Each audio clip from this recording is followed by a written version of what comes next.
अस्सलाम वालेकुम my dear students. आज का जो हमारा टॉपिक है वो है इक्व पार्टीशन ऑफ एनर्जी। अब बेसिकली इक्व पार्टीशन ऑफ एनर्जी है क्या? नाम से जाहिर है कि पार्टीशन इक्वली जो है वो डिवाइडेड एनर्जी है।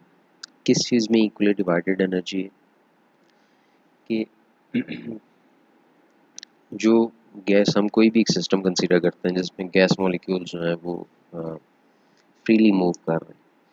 तो अब वो जो गैस मॉलिक्यूल्स फ्रीली मूव कर रहे हैं वो हर तरह की मोशन जो है वो परफॉर्म कर रहे हैं। वो उसके अंदर ट्रांसलेशनल मोशन भी परफॉर्म कर रहे हैं, उसमें रोटेशनल मोशन भी परफॉर्म कर रहे हैं, वाइब्रेशनल मोशन जो है वो भी परफॉर्म कर रहे हैं। तो इक्विपार्टीशन एनर्जी या थ्योरम ऑफ इक्विपार्टीशन भी हम इसको कहते हैं। वो क्या कहता है कि जो टोटल एनर्जी किसी भी सिस्टम की इंटरनल एनर्जी, वो हर एक मोशन ऑफ द मॉलिक्यूल कि हर एक डायमेंशन में इक्वली डिवाइड हो जाती है। यानी कोई भी मॉलिक्यूल किसी भी तरह की मोशन जो है वो परफॉर्म कर रहा है, किसी भी डायरेक्शन के अंदर मूव कर रहा है, तो जो टोटल इंटरनल एनर्जी है वो इक्वली क्या हो जाती है, सारे मॉलिक्यूल्स में डिवाइड हो जाती है। According to the law of equipartition of energy for any dynamic system in thermal equilibrium, the total energy of the system is equally divided among the degree of freedom. Degree of freedom का क्या मतलब है कि कोई भी जो body है वो किन डायरेक्शंस के अंदर मूव कर सकती है। अब जिस तरह से कोई एक मॉलिक्यूल जो है वो स्पेस के अंदर मौजूद है, तो we need three coordinates to specify its location, thus it possess three translational degrees of freedom. तो अकॉर्डिंग टू ट्रांसलेशनल मोशन, अगर कोई मॉलिक्यूल स्पेस में मौजूद है तो उसके पास 3 डिग्रीज ऑफ फ्रीडम जो है वो मौजूद है। If it is constraint to move in a plane, it possess 2 translational degrees of freedom. अगर वो प्लेन में मूव कर रहा है तो प्लेन 2 डायमेंशनल है तो उसकी 2 डिग्रीज ऑफ फ्रीडम है। इसी तरह से अगर वो एक सिंगल लाइन में मूव कर रहा है तो उसके पास सिर्फ 1 डिग्री ऑफ फ्रीडम है। ठीक है। तो इसी तरह से हर एक मोशन की अपनी डिग्रीज ऑफ फ्रीडम होंगी। जिस तरह से ट्रांसलेशन की डिग्रीज ऑफ फ्रीडम है, इसी तरह से वाइब्रेशन की भी होंगी, रोटेशन की भी होंगी। ठीक है। तो जब हम टोटल एनर्जी कैलकुलेट करना चाहते हैं तो हम क्या करते हैं कि सारी डिग्रीज ऑफ फ्रीडम जो है अकॉर्डिंग टू देयर मोशन उनको ऐड कर लेते हैं, तो हमारे पास टोटल इंटरनल एनर्जी आ जाती है। इसी तरह से हम कंसीडर करते हैं हमारे पास एक सिस्टम है जिसके अंदर डायटोमिक गैस जो है वो मौजूद है, और उस गैस की मॉलिक्यूल्स की जो शेप है उसको उसको हम कहते हैं कि वो डंबल शेप के हैं।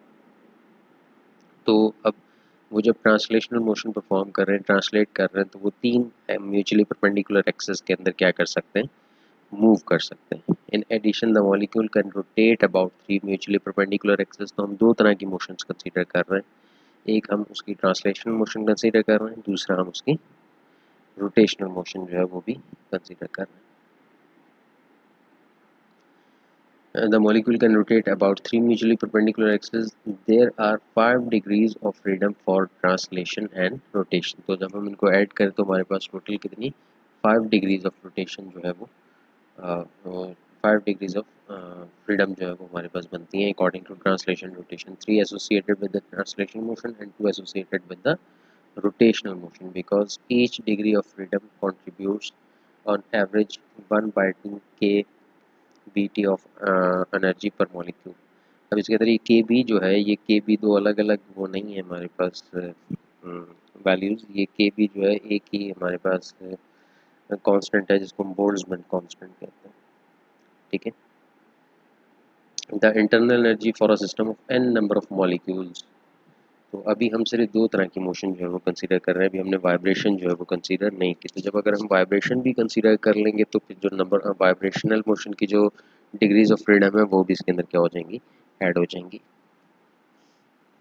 अब हम इंटरनल एनर्जी निकालते हैं। देखो हर एक मॉलिक्यूल की जो इंटरनल एनर्जी या जो कंट्रीब्यूशन एनर्जी में वो किसके बराबर है, 1/2 के बी टी के बराबर है। यानी 1/2 Boltzmann constant into the average temperature of the system.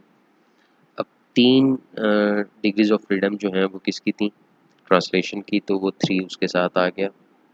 First expression में अगर हम देखें तो यहाँ पे हमारे पास 3n 3 number of degrees of freedom है, n नंबर ऑफ मॉलिक्यूल्स हैं, 1/2 kBT ये एक मॉलिक्यूल की एनर्जी है अकॉर्डिंग टू ट्रांसलेशन, और फिर आगे ऐड कर दिया अकॉर्डिंग टू रोटेशन।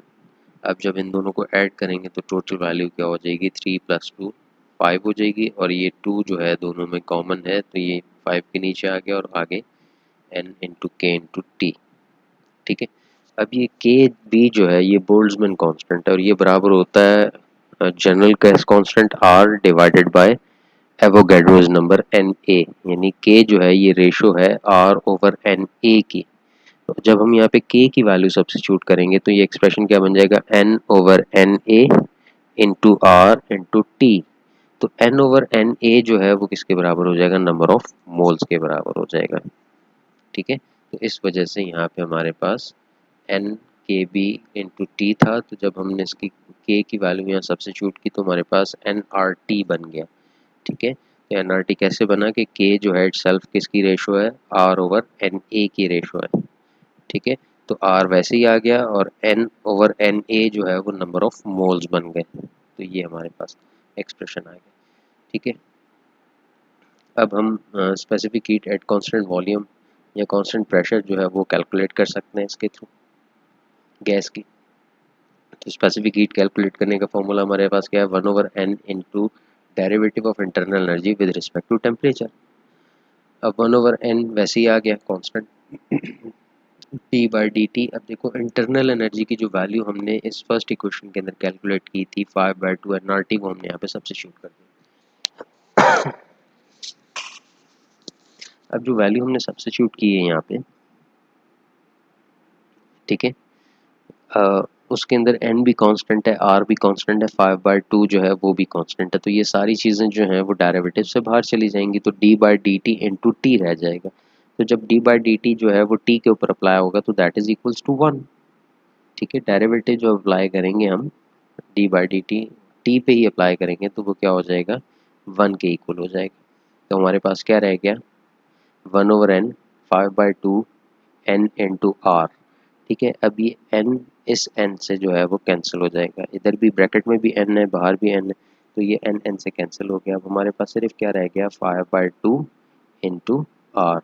तो जब r जो है वो जनरल गैस कांस्टेंट है उसकी वैल्यू हम पुट करके उसको 5/2 से मल्टीप्लाई करते हैं तो हमारे पास जो वैल्यू आ जाती है constant specific heat at constant volume, तो वो आ जाता है 20.8 जॉल पर मोल पर केल्विन। ठीक है, इसी तरह से constant specific heat at constant pressure हम निकाल सकते हैं। देखो C P minus C V is equals to R के इक्वल होता है। ठीक है, तो C P minus C V is equals to R, तो सी वी जब यहाँ पे आएगा तो ये क्या हो जाएगा, सी वी प्लस आर हो जाएगा। सी वी की वैल्यू ऑलरेडी हमने कैलकुलेट कर रखी है, आर जो है वो कांस्टेंट है, जनरल गैस कांस्टेंट। जब ये दोनों वैल्यूज़ हम यहाँ पे सब्स्टिट्यूट करेंगे, ठीक है, तो हमारे पास देखो सी वी की वैल्यू आई थी 5/2 आर, और आर वैसे ही, तो जब 5/2 आर प्लस आर ऐड होगा तो 7/2 आर हो जाएगा। तो आर की वैल्यू पुट करके जब 7/2 से मल्टीप्लाई कर देंगे तो that is equals to 29.1 joule per mole पर मोल पर केल्विन। ठीक है, तो गैमा जो है that is the ratio of the specific heat at constant pressure divide by specific heat at constant volume. अगर आपको याद हो तो आपने अपनी पिछली क्लासेस के अंदर स्पीड ऑफ साउंड जो है वो कैलकुलेट किया था, तो उसके अंदर जब हम लेप्लास करेक्शन करते हैं कि लेप्लास का फॉर्मूला जब हम यूज़ करते हैं तो उसके लिए हम जो है वो जो बॉयल्स लॉ कंसिडर करते हैं उसमें हम कहते हैं कि बॉयल्स लॉ जो है वो इक्वल है पी वी की power gamma is equals to constant, not P V is equals to constant. तो जो वो गैमा है वो एक्चुअली रेशो है specific heat at constant pressure, specific heat at constant volume. तो वहाँ भी जो गैमा की वैल्यू आपने यूज़ की थी दैट वाज इक्वल्स टू 1.4। तो ये वैल्यू हम यहाँ से कैलकुलेट कर सकते हैं। जब हम यहाँ से कैलकुलेट करते हैं तो वही वैल्यू हमारे पास आती है 1.4। आर आर से कैंसिल हो जाएगा, 7/2 5/2, तो 2 से कैंसिल हो जाएगा तो 7/5 रह जाएगा। जब हम इसको सॉल्व करेंगे तो हमारे पास वैल्यू क्या आ जाएगी, 1.4। तो ये रेशो है specific heat at constant pressure, specific heat at constant volume for all the gases. ठीक है, तो ये फॉर्मूला डेरिवेशन वगैरह इसकी है स्पेसिफिक हीट और इक्विपार्टीशन की, सॉरी। तो इसको हम एक्सटेंड भी कर सकते हैं। वाइब्रेशनल मोशन अगर हम कंसिडर कर लेंगे तो उसके जो डिग्रीज ऑफ फ्रीडम है वो भी ऐड हो जाएंगे बिल्कुल इसी तरह से। और फिर जब हम इसको सॉल्व करेंगे फर्दर तो हमारे पास जो रेशो है गामा की वो तब भी यही निकलेगी। ठीक है, तो आप इसको कैलकुलेट करके से देख सकते हैं फर्दर। तो इससे रिलेटेड कोई भी आपका क्वेश्चन हो तो आप मुझे भेज सकते हैं, मुझसे पूछ सकते हैं। Stay home, stay safe, take care, अल्लाह हाफ़िज़।